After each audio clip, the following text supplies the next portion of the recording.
Good evening to you all. Now, dear friends, the topic for today's presentation is in search of alternative parameters for Eucharistic communion. This topic I myself have selected. In fact, I got the inspiration when I attended the lecture which was conducted 2 months back under this series itself by the Catholic Diocese of Auckland, where the topic was intercommunion. And the honorable professor who was giving the lecture was talking from the viewpoint of the Catholic Church, quoting several of the canon law obligations.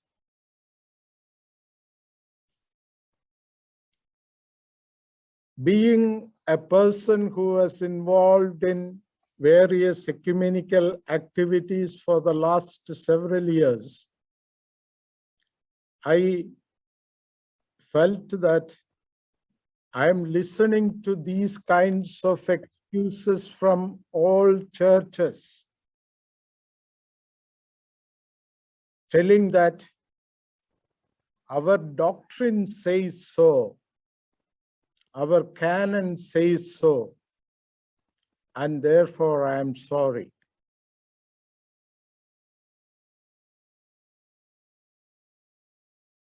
In fact, to a very good extent, I was fed up with this kind of excuses from all the churches, including mine.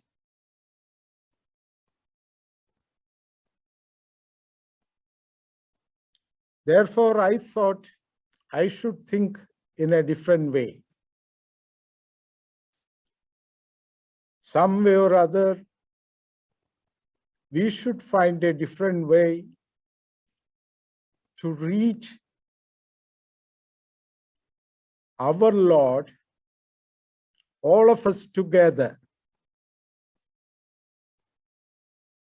Therefore, this presentation, I have given a subheading, an independent response to an ecumenical inevitability of extreme urgency. I have a lot to talk about the inevitability part as well as the urgency part. But due to lack of time, I'm not venturing into that kind of a talk. But however, before getting into the real doctrines itself, let me mention to you that the intention is not to rewrite these doctrinal formulations or to relieve these sacraments of its sanctity, but to search for any possible fresh revelations on its better use as we struggle in prayer to cope with the present context. This is also to reflect on ourselves, our frailties, and our responsibility in presenting a broken, disfigured body of Christ to this world, even when we all confess one God, one Christ, one holy Catholic and Apostolic Church. This kind of confession we do every day, but still In reality, it is not like that. Doctrines, as originally intended, were to have a firm foundation for our faith pilgrimage in the event of different interpretations of scripture. And it was not to judge a non-believer,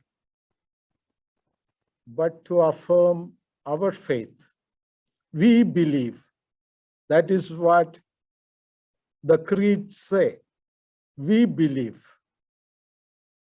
That is the intention of all the doctrines, to say what we believe.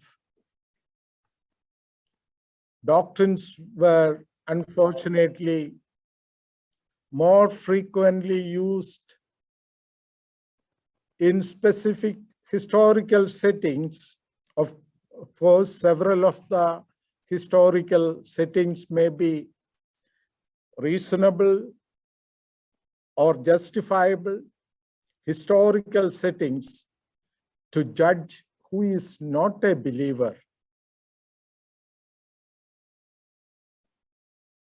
rather than to affirm our own faith.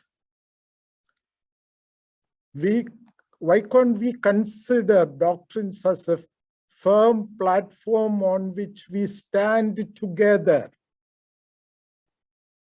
as we continue together towards the final goal of standing before the triune God, together holding the hands of our brethren, before the question comes from God the Father, where is your brother?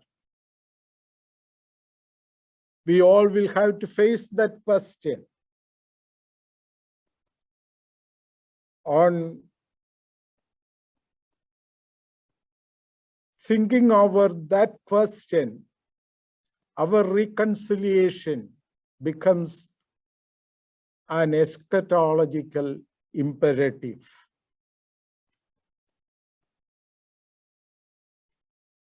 Now, let me tell you one or two things. Why should we search for alternative parameters?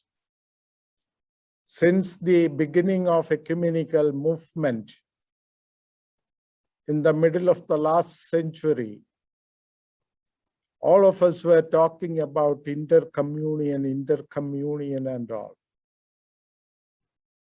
coming together and all. But there are certain lessons which we have to notice. Lessons from some previous experiences. The ecumenical movement started in the second half of last century. Till then, attitudes of mutual annihilation. Don't be concerned about that word annihilation. It was true. Rivalry, proselytism, and even wars prevailed between the various churches. Even now that is going on.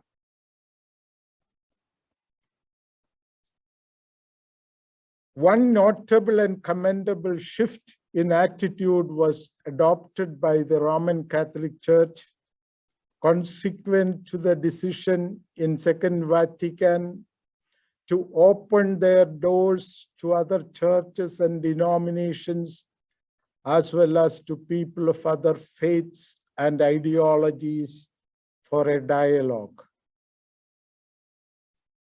Opening our doors, that is what the Catholic Church has done.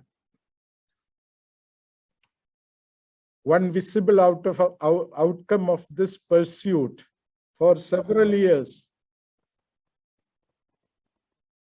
outcome of this pursuit is the consensus between the Catholic Church and the Syriac Orthodox Church on Christology.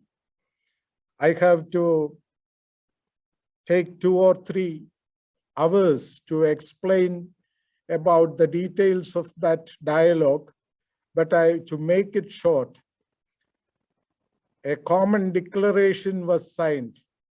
The common declaration between His Holiness Pope John Paul II and His Holiness Patriarch Ignatius Saka, First Patriarch, in 1984 June, starts with reiterating the common heritage of Nicene Creed. All the churches agree on that Nicene Creed.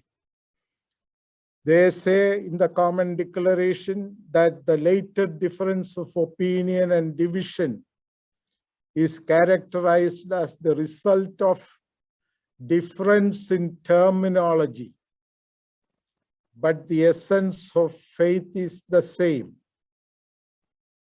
They agreed that our difference is only difference in terminology. The faith is the same. To express the same faith, they use different words, but still, full-fledged communion has not yet happened between these churches. There are more areas for mutual agreement. Just one aspect, one experience in the ecumenical dialogue area I have mentioned. Again, as we go forward, in January 1982, a major advance was made in the ecumenical journey.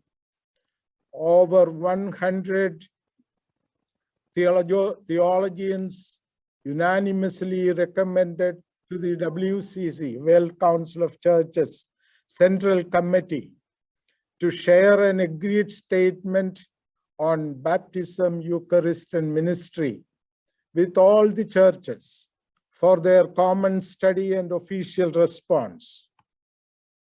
These biblical scholars and doctrinal specialists from over 30 countries represented near more than 100 Christian church traditions: Eastern Orthodox, Orthodox, Roman Catholic, Old Catholic, Lutheran, Anglican, Reformed, Methodist, United, Disciples of Christ, Baptist, Adventist, Pentecostal, almost all the churches. Their recommendation was to mutually accept these sacraments in the various churches. Hence, their recommendation was Anglican sacraments, me, Orthodox priest, should accept. And the Lutheran sacraments, Presbyterian sacraments, I should accept. That kind of a recommendation. Several of the churches accepted these recommendations, but the Orthodox churches and Catholic Church are still to accept. They did not do that. They consider Eucharistic communion as the final goal towards we are all journeying. And before such a union, agreements are to be achieved.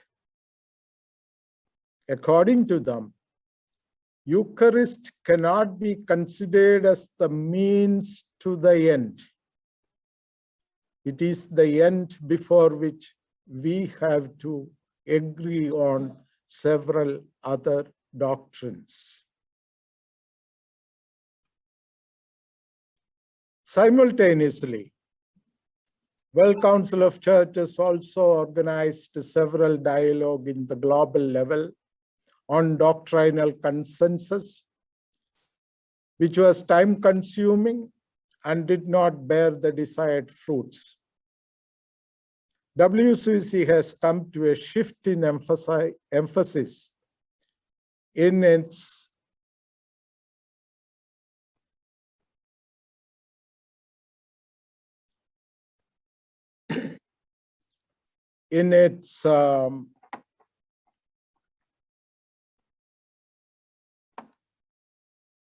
aim of union. That was to encounter the world realities together, not to join in Eucharistic communion, but let us all encounter the world realities together. That is the present maxim, without abandoning the hope for a brighter future, where doctrinal consensus and Eucharistic communion are hoped for. But it is somewhere in the future. The search for alternatives was, on the one hand, to the not respond to the not too promising, time-consuming outcome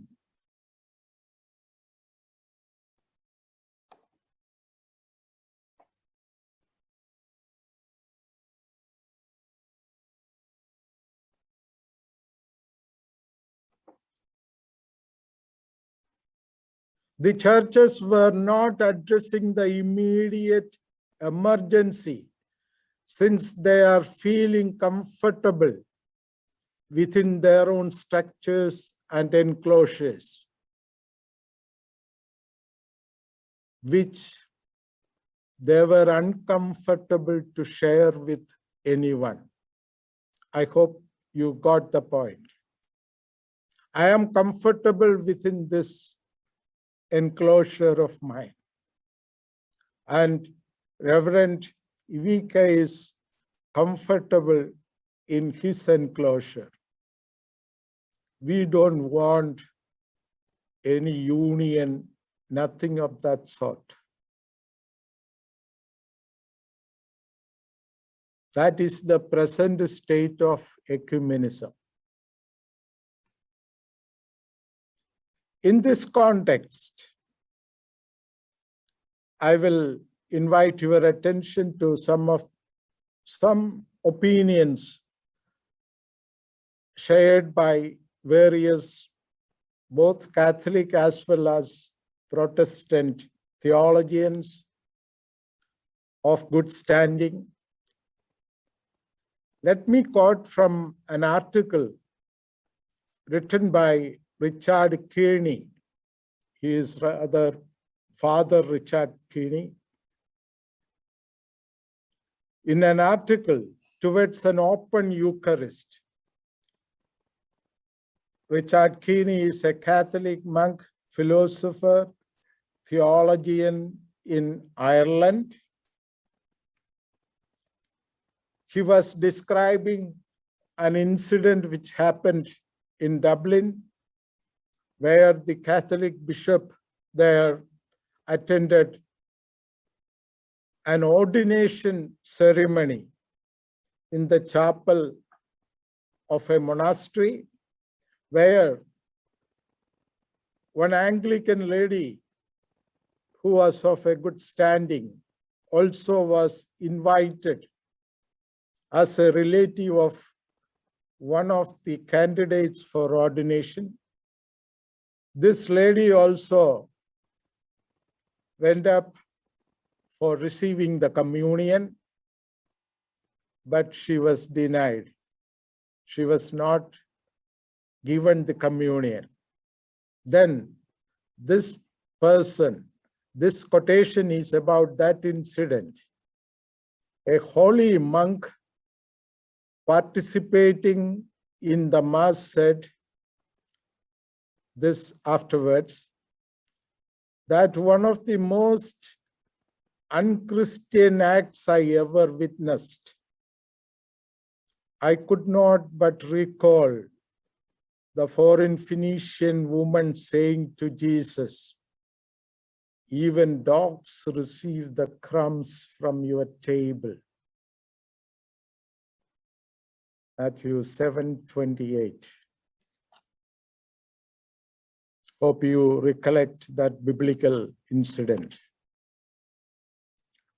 This Richard Keeney is quoting again. I was deeply shocked by how the body of Christ being offered for all the hungry of this world, Jews, Gentiles, Pharisees, Samaritan, or Syrian, could be used in this way as a mark of exclusion. Exclusion, that is the word on which we should focus our attention. And exclusivity. Eucharist being used as a mark of exclusion and exclusivity but for my large-hearted monastic friends, I think I would have left the church that day. It was said by a monk, Catholic monk, and it was a source of great relief for many Irish Catholics to hear Pope Francis bravely declare that the Eucharist should be considered food for the hungry rather than a toll house reward for rule keepers. The Pope is saying, even the popes, cardinals, metropolitans, all these people are carrying the burden of a doctrine which was interpreted towards the tendency of exclusion.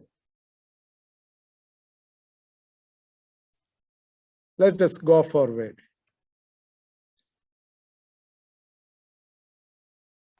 Abhishektananda. Abhishektananda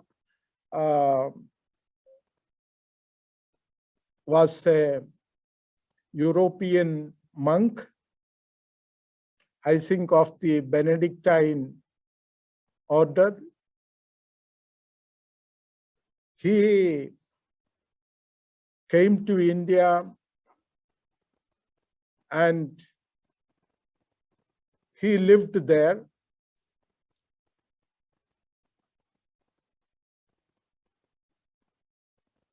And he has written several books. He has started a monastery in India.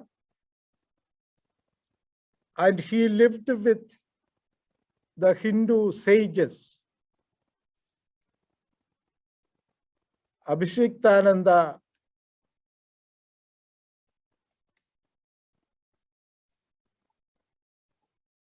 wrote once,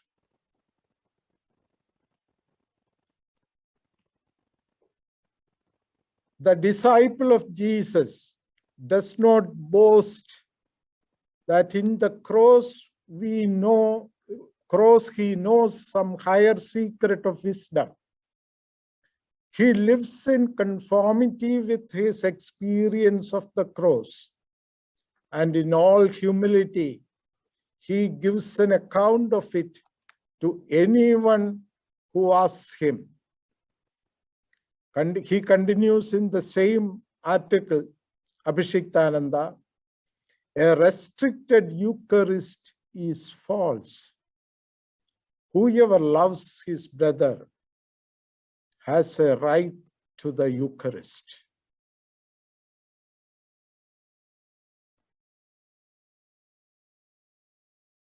These things, and maybe a dozen of statements of the same type,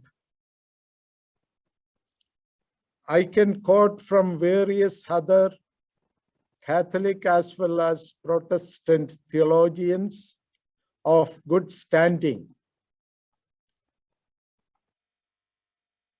Okay. That was the opinion of one of the European Catholic monk who came to India and confronted various situations there, and who understood that there are different ways of talking about God and thinking about God and realizing God's presence. They are opining from their heart what it should be exactly, even Eucharist. So now the real search, let us start. The first instance is on the basis of St. James liturgy. I hope several of you know the St. James liturgy is the ancient-most liturgy, and that is being used by several churches, and our church uses only that liturgy or liturgies which are prepared in that structure. The structure of one of the most ancient Eucharistic liturgy, the St. James liturgy, is as follows. In this liturgy, there is a pre-anaphoral part. I'm talking about the pre-anaphoral part.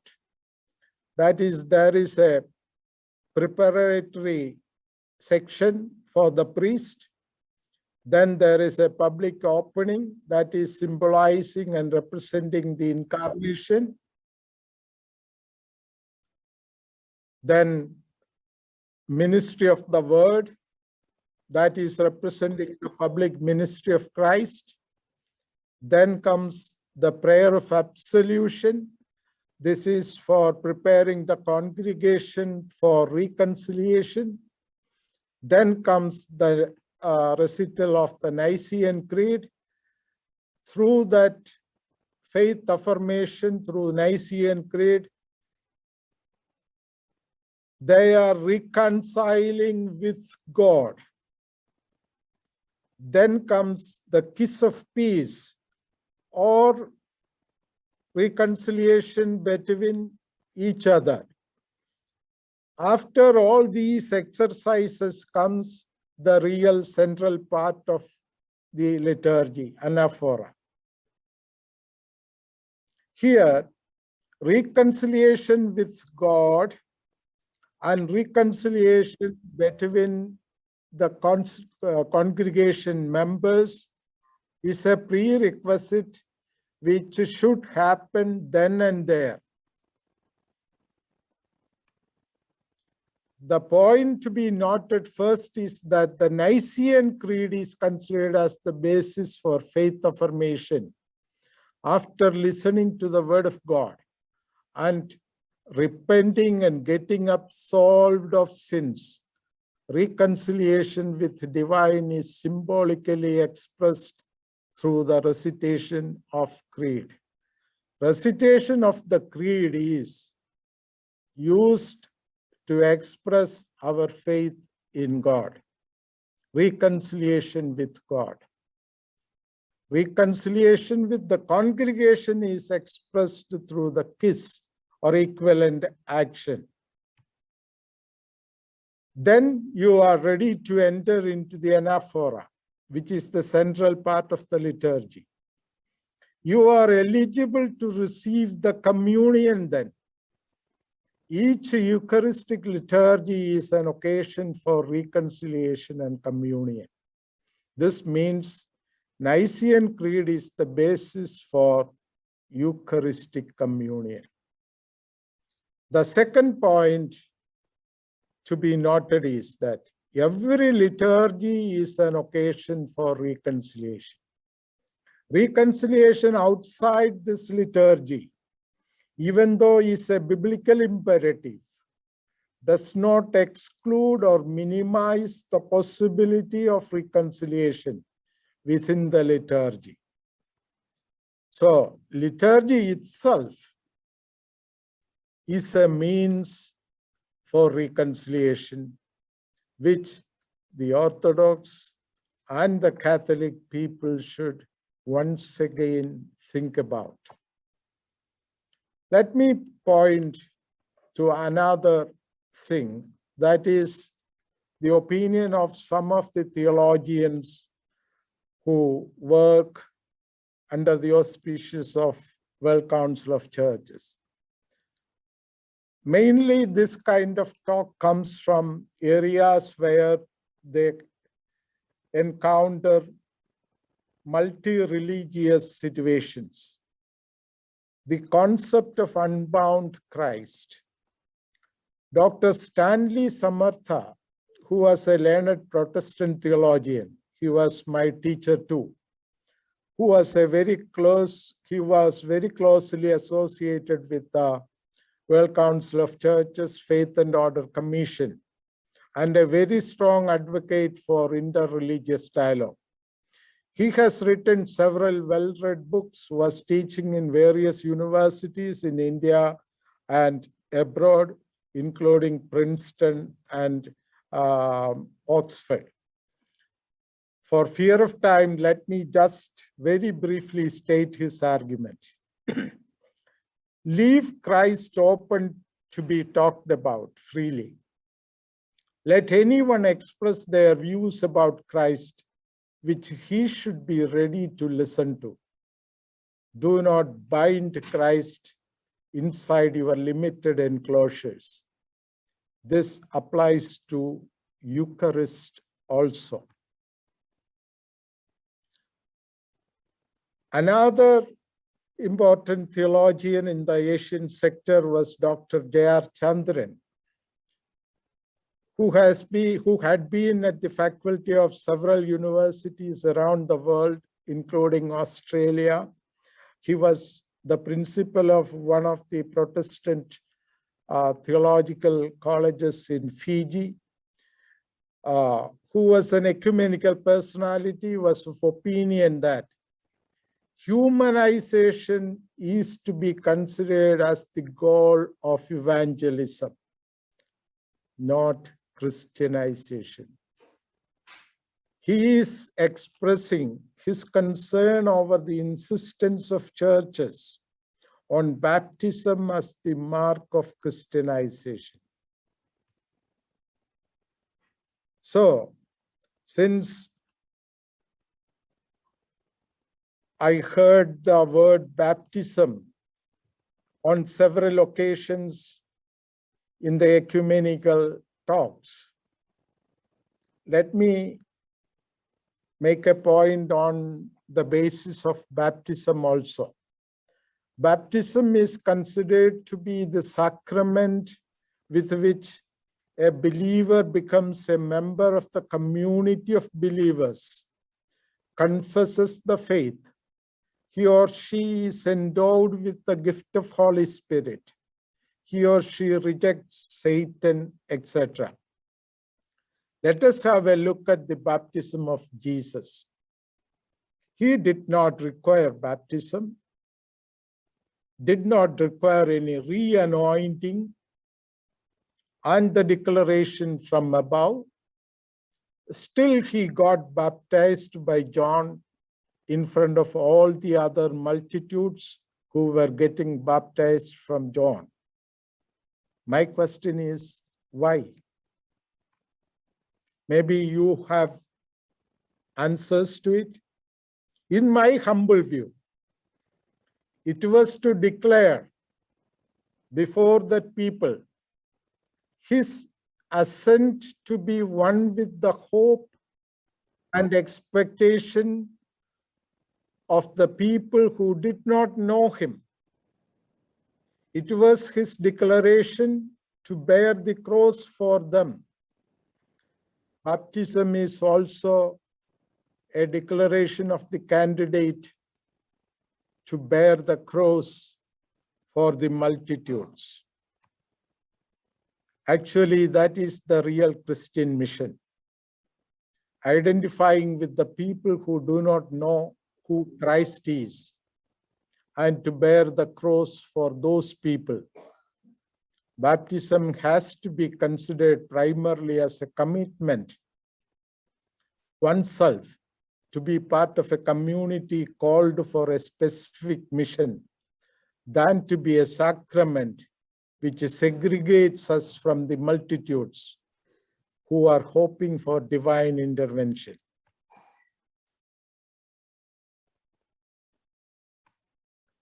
To conclude, let me make the following observations.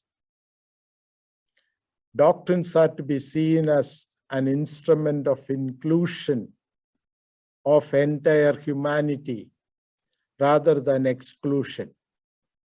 This kind of a thought that is in line with the basic affirmations of Christianity: Creator God, Triune God, God the Father, and Christian concepts of love, grace, God's plan of salvation, redemption, and sanctification.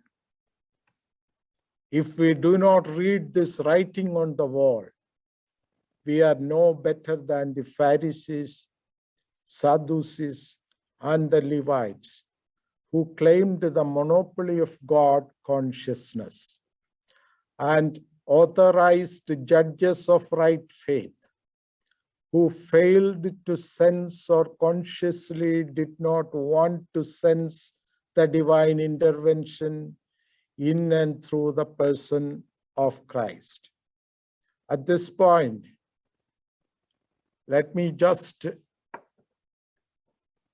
tell you an incident which happened on the media very recently in India. There was a discussion going on several television screens, television channels in India about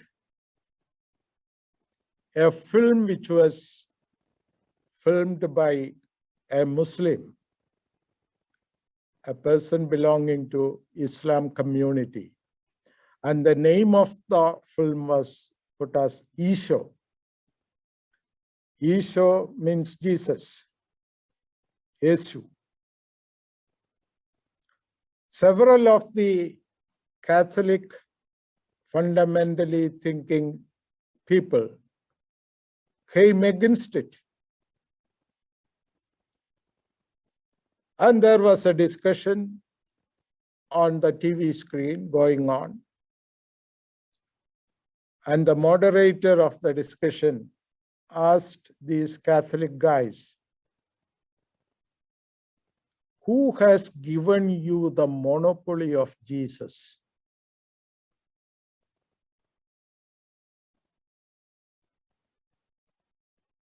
Do we have any answer to that?